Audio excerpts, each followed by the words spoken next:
Bonjour à tous. Je me permets de vous envoyer ce petit témoignage d'une expérience par rapport aux métaux lourds, en sachant que, en fait, à l'atelier, je suis régulièrement exposée à des poussières de produits tels que kaolin, feldspath, silice, etc., etc., des oxydes et tout. Donc, sous forme de poussière, je passe régulièrement le balai.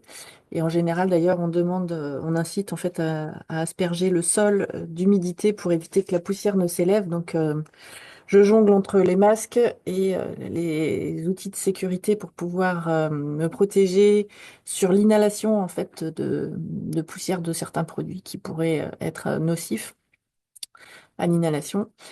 Et il se trouve que dernièrement, je faisais mon petit ménage, comme ça m'arrive régulièrement, et je suis retombée sur une brochure qui s'appelle Biocontact, qu'on trouve dans les Biocoop par chez nous, magasin bio, qui m'avait interpellée par l'histoire du souffle, la respiration holotropique et d'autres sujets. Mais dernièrement, je suis tombée sur l'article qui parle du glutathion.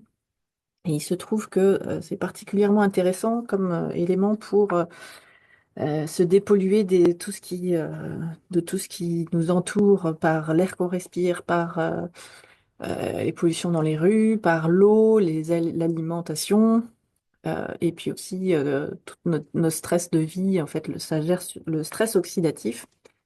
Pour donner une petite image du stress oxydatif, au départ, nous avons donc des cellules normales et ensuite sur lesquelles viennent s'accrocher les radicaux libres jusqu'au stress oxydatif.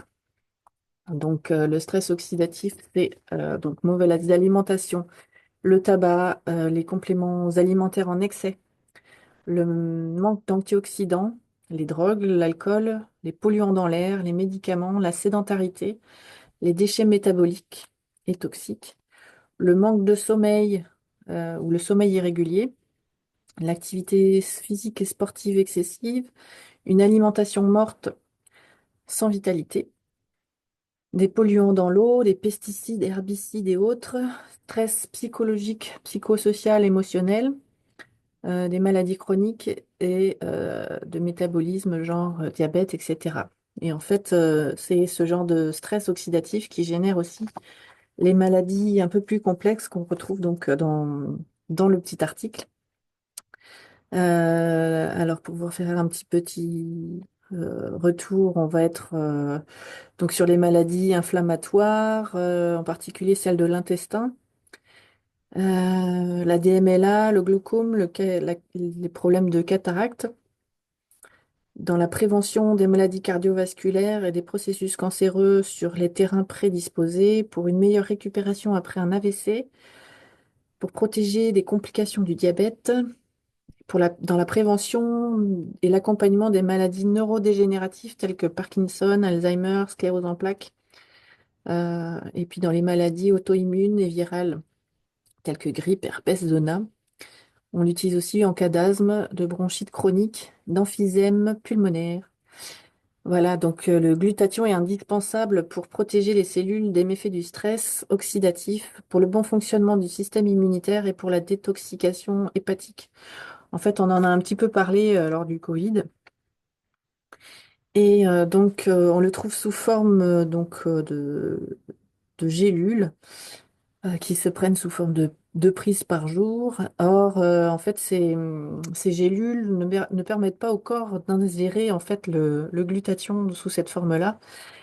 Et il se trouve que moi, je l'utilise depuis 2022 sous forme de patch de luminothérapie. Voilà que j'ai mis sous forme de patch, donc dans des petites boîtes comme ceci, et des patchs qui se mettent sur les méridiens d'acupuncture. Donc là, on l'a sur la bosse du bison. Ça se met aussi au niveau du hara et au niveau de, alors je ne saurais pas le dire exactement juste au-dessus de la cheville, côté, euh, côté droit. Donc cette utilisation sous forme de lumière infrarouge, des patchs, permet en fait au corps de fabriquer lui-même son glutathion et de l'augmenter jusqu'à 300%. Donc en fait, on fait un gros nettoyage du corps grâce à la production de notre propre glutathion.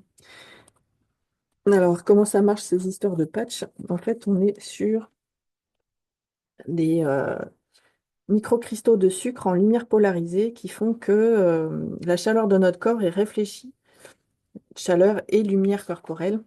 Donc, en fait, ça fonctionne comme le soleil qui va nous faire fabriquer notre vitamine D avec les longueurs d'onde en fait qui traversent la peau. Voilà. Hop. Bon, j'en profite pour vous montrer cette histoire de longueur d'onde. Donc, les longueurs d'onde traversent la peau selon plus profondément donc, dans le cadre des infrarouges. Voilà. Ça traverse l'épiderme, le derme, l'hypoderme et ça vient activer donc nos cellules en les purifiant. Donc voilà, j'avais envie de vous partager cette petite expérience. Si jamais ça vous intéresse, n'hésitez pas à revenir vers moi. Je me ferai un plaisir de vous expliquer cela en plus en profondeur. Euh, et en tout cas, je me devais de vous en faire part. Voilà, à bientôt.